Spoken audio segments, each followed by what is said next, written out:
Hello students, आज हम लोग देखेंगे वार्षिक परीक्षा 2024 कक्षा 9 के पेपर का सलूशन। और ये जो पेपर है ये बिहार स्टेट बोर्ड के द्वारा क्लास 9th के बच्चों का एनुअल एग्जामिनेशन हुआ है। और सब्जेक्ट आपका विज्ञान यहाँ पर आपको देखने को मिल रहा होगा। तो देखिए, हम लोग इसी का जो ये पेपर है इसका हम लोग सलूशन देखने वाले हैं। तो देखिए, इसमें थोड़ा सा आप ये जान लीजिए कि टोटल जो होंगे, टोटल तो आपका 110 प्रश्न है और इसमें ये 80 क्वेश्चन बहुविकल्पीय हैं और 30 प्रश्न जो है वो आपका इसी में लघु उत्तरी और दीर्घ उत्तरी ये जोड़ करके है। टोटल 110 प्रश्न हैं। अब देखिए, 40 तो होता है बहुविकल्पी प्रश्न, लेकिन 40 के 40 जो है वो नहीं करना होता है। इसमें से केवल कितना करना होगा, तो यहाँ आपको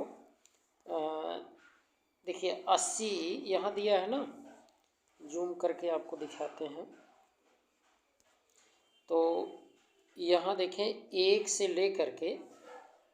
लेकर 80 तक वस्तुनिष्ठ प्रश्न हैं। इनमें से किन्हीं 40 प्रश्नों का उत्तर देना होता है, लेकिन हम लोग यहाँ 80 के 80 क्वेश्चन जो हैं सबको हल करेंगे। ठीक, अच्छा, ये वीडियो 3 पार्ट में हम लोग देखेंगे।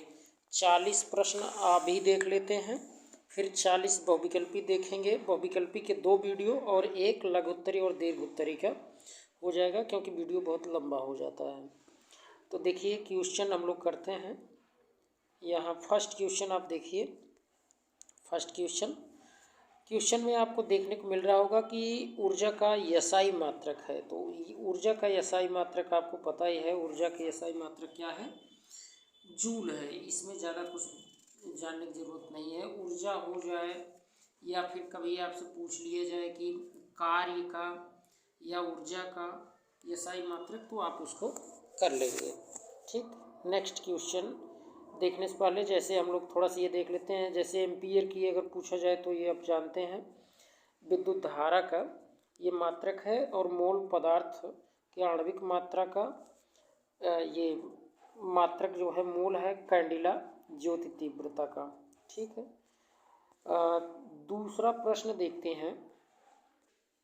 तो दूसरा प्रश्न आप जरा देखें, यहाँ पर देखने को मिल रहा होगा, निम्नलिखित में कौन आधारी राशि है? मतलब ऐसी कौन सी राशि है जो किसी दूसरे पर आधारित है? नहीं, यहाँ देखिए इसका मतलब क्या है, इंग्लिश में पढ़िए। हिंदी जो है दिक्कत करेगा। Which of the following is a basic unit? Basic यहाँ है। बेसिक मतलब आप जानते हैं 7 मूल राशियों में आपका समय भी है, तो ये सी हो जाएगा।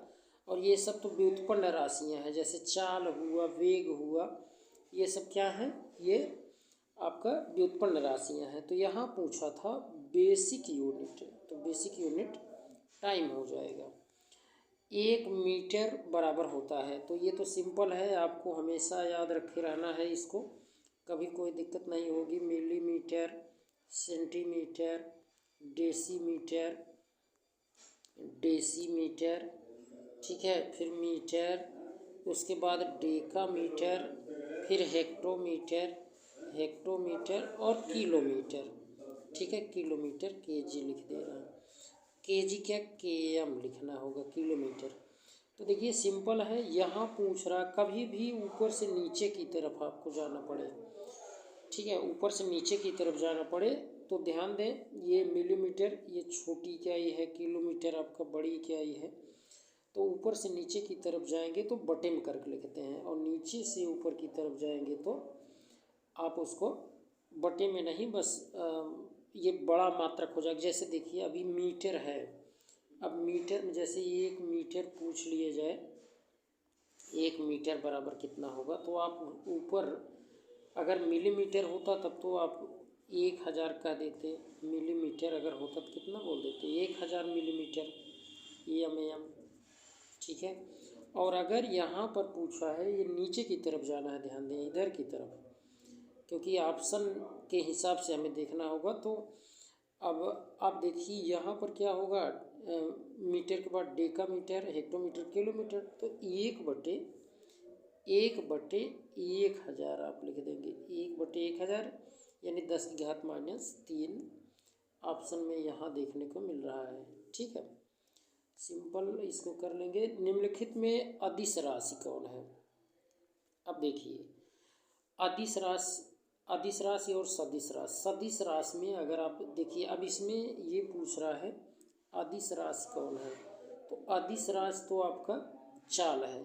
जैसे आपका त्वरण हुआ, विस्थापन हुआ, वेग हुआ, बल हुआ, भार हुआ, संवेग हुआ, आवेग हुआ, तो ये सब क्या होते हैं, ये सब के सब आपका सदिश। ठीक है, यहाँ पूछा है अदिश, इसलिए हो जाएगा चाल। इसके अलावा देखिए, जैसे बल पूछा जाए, बल ये आपका, ये सब है क्या, ये सब आपके सदिश हैं। कौन सी राशियाँ हैं? सदिश राशियाँ हैं, ध्यान दें। तो सदिश राशि अगर पूछी जाए तो आप त्वरण, वेग, विस्थापन, बल, भार, संवेग, आवेग, ये सब बताएंगे। ठीक है, नेक्स्ट क्वेश्चन देख लेते हैं। त्वरण का एसआई मात्रक। अब त्वरण का एसआई मात्रक सिंपल है, आप उसको देखें, यहाँ पर देखने को मिल जाएगा मीटर पर सेकंड स्क्वायर दिया है ना, मीटर पर सेकंड स्क्वायर। क्यों? क्योंकि आप जानते हो वेग में परिवर्तन की दर को आप त्वरण कह देते हो। ठीक है, वेग में परिवर्तन की दर को आप त्वरण कहेंगे। तो आप फार्मूले में अगर उसको निकालेंगे तो मीटर पर सेकंड स्क्वायर हो जाएगा। ठीक, अच्छा, नेक्स्ट क्वेश्चन है, छठा क्वेश्चन देखें। वेग, विस्थापन तथा समय में क्या संबंध है? तो अब आप वेग बराबर क्या, वेग बराबर आपको पता ही है कि विस्थापन बटे समय।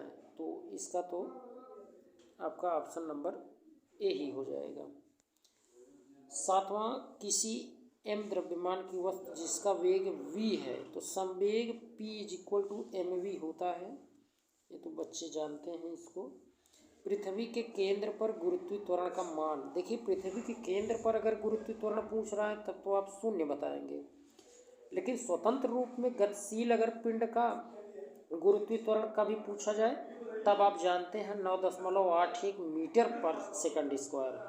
अगर गतिशील पिंड का गुरुत्वीय त्वरण पूछ लिया जाए तो 9.81 मीटर पर सेकंड स्क्वायर हो जाएगा। लेकिन यहाँ गुरुत्वीय त्वरण कहाँ पूछा गया? पृथ्वी के केंद्र पर, इसलिए शून्य। क्यों शून्य होता है? क्योंकि एक जैसे किसी तरफ से अगर आप बल लगाते हैं तो उसके विपरीत दिशा से वही बल उसको निरस्त कर देता है, इसलिए शून्य हो जाता है। ठीक है, 9वां प्रश्न देखें, घनत्व का एसआई मात्रक। घनत्व बराबर द्रव्यमान बटे आयतन, द्रव्यमान को किलोग्राम में, आयतन मीटर क्यूब, तो सी ऑप्शन हो जाएगा। ठीक, किस ताप पर पानी का घनत्व महत्तम होता है? महत्तम यानी कि मैक्सिमम की बात है तो 4 डिग्री सेल्सियस पर अधिकतम होता है पानी का घनत्व। संपीड़ित कमानी, संपीड़ित यानी stored energy in compressed spring कहा है। कंप्रेस्ड अगर है तब तो पोटेंशियल, ठीक है, कंप्रेस्ड अगर है तब क्या, पोटेंशियल एनर्जी हो जाएगा। ठीक है, पृथ्वी तल से h ऊंचाई पर m द्रव्यमान की वस्तु की स्थितिज ऊर्जा। अब स्थितिज ऊर्जा पूछ रहा है तो स्थितिज ऊर्जा बराबर mgh होता है। ये आसान है, इसको आप फार्मूला पहले से ही जानते हैं। कार्य का एसआई मात्रक जूल है ना, अभी आप देखे भी थे, कार्य ऊर्जा, इसका एसआई मात्रक जूल होता है। और देखें, और इसी में अगर कभी जैसे मात्रक पूछा जाए जैसे बल का तो न्यूटन आप जानते हैं, और शक्ति का वाट। ठीक, ये सब आप जानते हैं। 14 नंबर का प्रश्न देखें, निम्नलिखित में कौन तरंग दैर्घ्य का एसआई मात्रक है? तरंग दैर्घ्य का एसआई मात्रक क्या है? मीटर। ठीक है, तरंग दैर्घ्य का एसआई मात्रक क्या है? मीटर है। और आप जानते हैं कि अभी आगे हम लोग देखेंगे तरंग दैर्घ्य से संबंधित बातें। ये 15 नंबर क्वेश्चन है। ध्वनि तरंग गमन करती है। ध्वनि तरंगे तो ठोस, द्रव, गैस सब में करती हैं। सबसे ज़्यादा किसमें, सबसे तीव्रतम किसमें गति करती है, तब आप ठोस कह देते हैं, लेकिन वो तो सभी में गति करता है, तो इसलिए ऑप्शन डी हो जाएगा। दो क्रमिक संपीड़न के बीच की दूरी, हाँ यहाँ देखें, जैसे दो क्रमिक संपीड़न के बीच की दूरी, अब जैसे इस तरीके से आप जानते हैं, तो दो क्रमिक संपीड़न, अब यहाँ से यहाँ तक बीच की दूरी अब लैम्डा ही कहेंगे, तो इसको हम लोग सी ऑप्शन कह देंगे, लैम्डा तरंग दैर्घ्य कहते हैं। संवेग, देखिए संवेग p तथा गतिज ऊर्जा k में क्या संबंध है, इसको आप निकाल सकते हैं। संवेग p बराबर mv होता है और गतिज ऊर्जा काइनेटिक एनर्जी होता है 1/2 mv²। तो हम लोग v², इसमें भी v देखने को मिल रहा है, तो v = p/m, v = इस फार्मूले से v = p/m, तो हम लोग इस फार्मूले में अब रख सकते हैं। तो k = क्या हो जाएगा, 1/2 m, और ये में v का वैल्यू, v के स्थान पर p/m रख दीजिए, है ना, p/m रख दीजिए, और यहाँ स्क्वायर है तो यहाँ भी आप स्क्वायर लगा दीजिए। तो सिंपल है, यहाँ स्क्वायर मतलब यहाँ p² तो हो ही गया, यहाँ 2m है, एक m से कट गया, तो p²/2m हो जाएगा, p²/2m हो जाएगा, k = तो इस तरीके से ऑप्शन सी करेक्ट हो जाएगा। देखिए इसमें 18 नंबर का प्रश्न, किसी वस्तु का घनत्व बराबर होता है, घनत्व बराबर द्रव्यमान बटे आयतन, ये तो पता है। निम्नलिखित में कौन सामान्य वायुमंडलीय दाब है। देखिए सामान्य वायुमंडलीय दाब होता है पारे का 760 mmHg, लेकिन मिलीमीटर नहीं दिया, mmHg। जब mmHg नहीं दिया है, सेंटीमीटर में दिया है, तो इसका मतलब ये है कि अब इसको आप निकालेंगे तो ये पारे का 76 आ जाएगा, ठीक है, सेंटीमीटर में दिया है, तो इस तरीके से आप देखें, यहाँ 76 सेंटीमीटर आ जाना चाहिए। निम्नलिखित में किसमें जड़त्व अधिक होता है। जड़त्व हल्की वस्तु, छोटी वस्तु, भारी वस्तु में ज़्यादा जड़त्व होगा। रॉकेट किसके सिद्धांत पर कार्य करता है, तो रॉकेट आप जानते हैं संवेग का संरक्षण, इसी सिद्धांत पर ये कार्य करता है रॉकेट। रस्साकसी में जीतने वाली टीम द्वारा किया गया कार्य, देखिए जीतने वाली टीम कहा है, जीतने वाली टीम, तो धनात्मक हो जाएगा। अगर दोनों साइड बराबर होता तो 0, हारने वाली टीम को पूछता तो ऋणात्मक कह देते। निम्नलिखित में किसी गमन हेतु माध्यम की जरूरत नहीं होती, तो माध्यम प्रकाश में तो कोई ज़रूरी नहीं है, ध्वनि में तो आवश्यक होता है। अस्पष्ट ध्वनि सुनने के लिए, देखें अस्पष्ट ध्वनि सुनने के लिए मूल ध्वनि तथा परावर्तित ध्वनि के बीच समय का अंतराल, तो ये 0.1 देखिए 1/10 आप करते हैं तो 0.1 ही आ जाता है ना, तो ये ठीक है, आपका डी ऑप्शन हो जाएगा।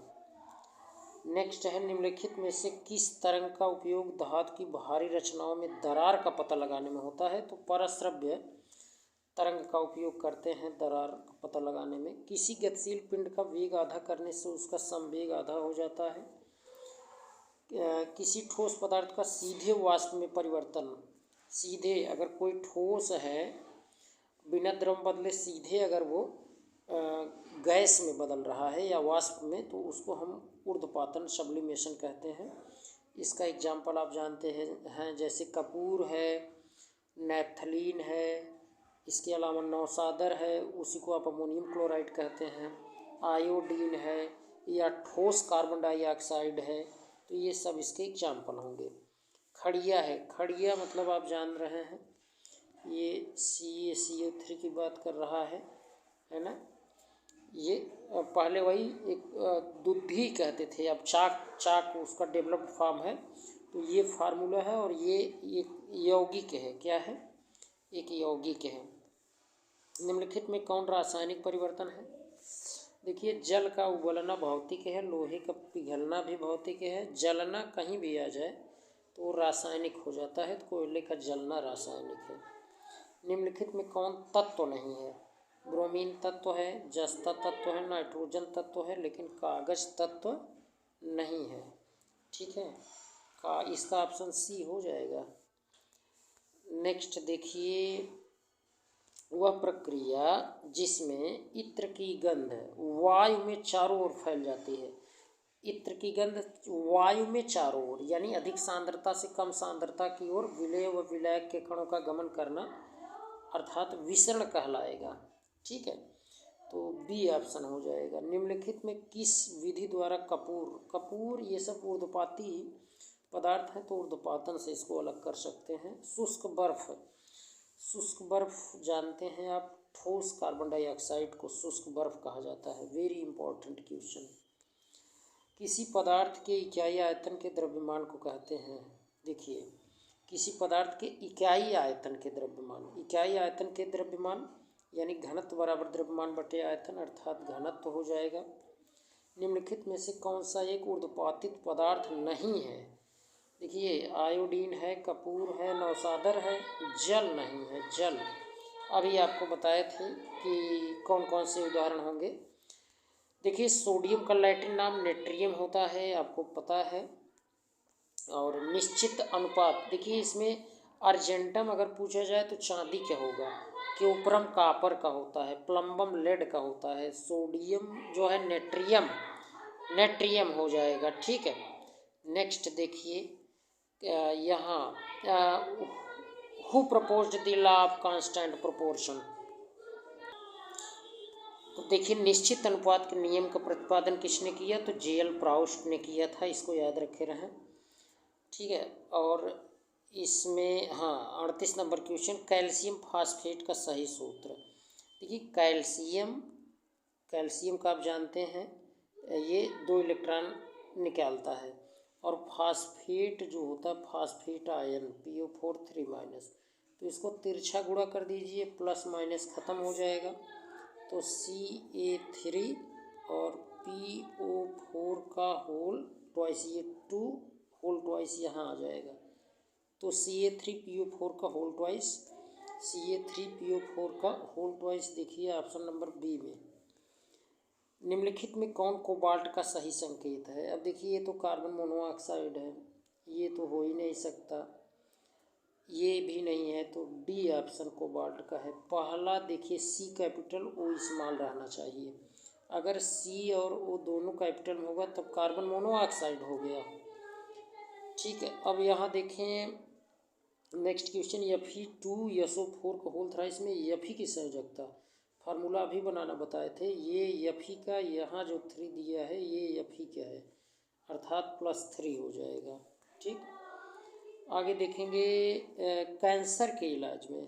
देखिए, कैंसर के इलाज में प्रयुक्त होने वाला समस्थानिक कौन है? कोबाल्ट 60 है, वेरी इंपॉर्टेंट, इसको जानते रहिए।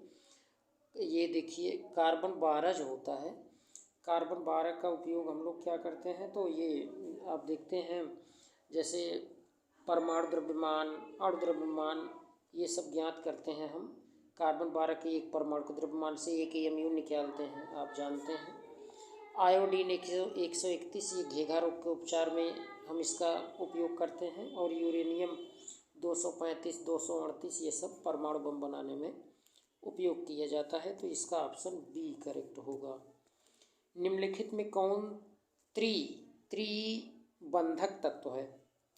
अब देखिए, ऑक्सीजन तो नहीं है, ये नहीं है, आर्गन भी नहीं है, कार्बन भी नहीं है, नाइट्रोजन है।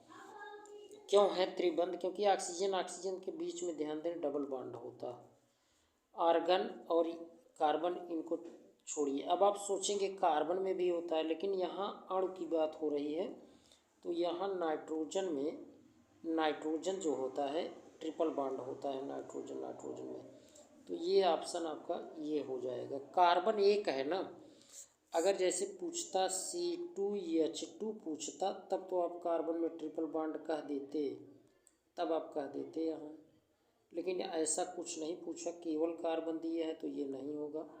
तो ये आपका ऑप्शन डी हो जाएगा। एक मोल में कार्बन परमाणुओं की संख्या क्या होगी? एक मोल पूछा है, एक मोल अगर पूछा है तो अवोगाद्रो नंबर के बराबर। एक मोल पूछे तो अवोगाद्रो नंबर के बराबर, अवोगाद्रो नंबर का मान यही है। और अगर एक AMU पूछे, एक AMU, तब आप कह देंगे एक AMU बराबर 1.66 गुणे 10 की घात -24 ग्राम। ठीक, तो यहाँ पर AMU नहीं पूछा था, मोल पूछा था, इसलिए ऑप्शन बी सही होगा। SO2 के कितने द्रव्यमान में, देखिए एक मोल की बात कर रहा है तो SO2 को वही अणुभार निकालिए, सल्फर का 32 और 2 ऑक्सीजन है, ऑक्सीजन 2 है तो 16 16 32, यानी कि 32 32 64 ग्राम हो जाएगा। ठीक, तो देखते हैं नेक्स्ट, ये कैल्शियम कार्बोनेट में कैल्शियम की प्रतिशत मात्रा कितना है? कैल्शियम कार्बोनेट में कैल्शियम का देखिए, आपको क्या करना है, कैल्शियम का आपको पता ही है 40 होता है। पहले पूरे का हम अणुद्रव्यमान निकाल दें, अणुभार जिसे कहते हैं, कार्बन का 12 और इसका ऑक्सीजन का 16 3 48, तो तीनों जोड़ दीजिए, 40 40 40 40 80 80 80 और 8 88 88 12 100 आ गया, ये तो 100 आ गया। अब हमें किसका पूछा है? कैल्शियम का, तो जिसका पूछा है उसका ऊपर रख लो और बटे पूरे अणुभार का 100 और गुणे 100 कर दो। क्यों? क्योंकि यहाँ प्रतिशत पूछा है ना, 100 100 कट गया, 40 प्रतिशत आ जाएगा, तो इसका तो उत्तर आपका बी हो जाएगा। ठीक है, निम्नलिखित अम्लों में कौन से अम्ल अम्लवर्षम पाए जाते हैं? तो देखिए, अम्ल में आपका सल्फ्यूरिक अम्ल, नाइट्रिक अम्ल, ये नाइट्रस अम्ल, सभी इनमें सभी हो जाएगा। अगर गैस पूछता, निम्नलिखित गैसों में कौन अम्लीय गैस है जो अम्लीय वर्षा उत्पन्न करता है? तो ये याद रखे रहिए, SO2 और NO2, ये बहुत पूछता है। गैस अगर कभी पूछे अम्लीय वर्षा के लिए कौन उत्तरदायी है, तो यही गैसें हैं। नेक्स्ट क्वेश्चन देखते हैं, निम्नलिखित में से नाइट्रोजन का कौन सा ऑक्साइड वायु प्रदूषक नहीं है? ठीक है, तो निम्नलिखित में से कौन, देखिए जो उदासीन होगा, उदासीन आपका NO है, ये वायु प्रदूषक नहीं है। ठीक, और नेक्स्ट क्वेश्चन देखिए, बेंजीन का सरल आणविक सूत्र। अब कुछ लोग सोच रहे हैं कि एम्पिरिकल फार्मूला हम यहाँ लिख दें, डी नहीं, बी सही होगा। अगर मूलानुपाती सूत्र पूछ देता 6 कैंसिल का आप करते, सरल आणविक सूत्र यानी आणविक सूत्र, यहाँ बी ही आप करेंगे। एक तत्व एक ही संयोजकता 4, अगर एक ही संयोजकता 4 दिया है तो इसके ऑक्साइड का सूत्र ऑक्सीजन का 2 होता है, संयोजकता तिरछा गुणा करिए, A2O4, 2 से 2 दूनी 4, AO2 आ जाएगा, कितना? AO2, तो इसका ऑप्शन सी करेक्ट हो जाएगा। ठीक, 50 नंबर क्वेश्चन। अच्छा देखिए, हम लोग 40 क्वेश्चन केवल करना था, तो चलिए अभी लास्ट क्वेश्चन इसको करते हैं, इसके बाद जो 30 क्वेश्चन है उसको नेक्स्ट वीडियो में करेंगे। ठीक, क्योंकि वीडियो बड़ी हो जाती है। 50 नंबर और लास्ट क्वेश्चन है, निम्नलिखित में कौन यौगिक नहीं है? देखिए, धावन धोने वाला सोडा पता है, Na2CO3 × 10H2O, चूना पत्थर वही CaCO3, बुझा हुआ चूना यानी चूने का पानी CaOH होल ट्वाइस, ये सब हैं यौगिक। लेकिन पीतल ये आपका मिश्रण है। ठीक है, तो इस तरीके से आज हम लोगों ने 50 प्रश्न देखा और शेष जो 30 प्रश्न हैं उसको हम लोग नेक्स्ट वीडियो में देखेंगे। यदि आप चैनल पर नए हैं तो सब्सक्राइब करिए, साथ में अपने मित्रों को शेयर भी करिए। धन्यवाद।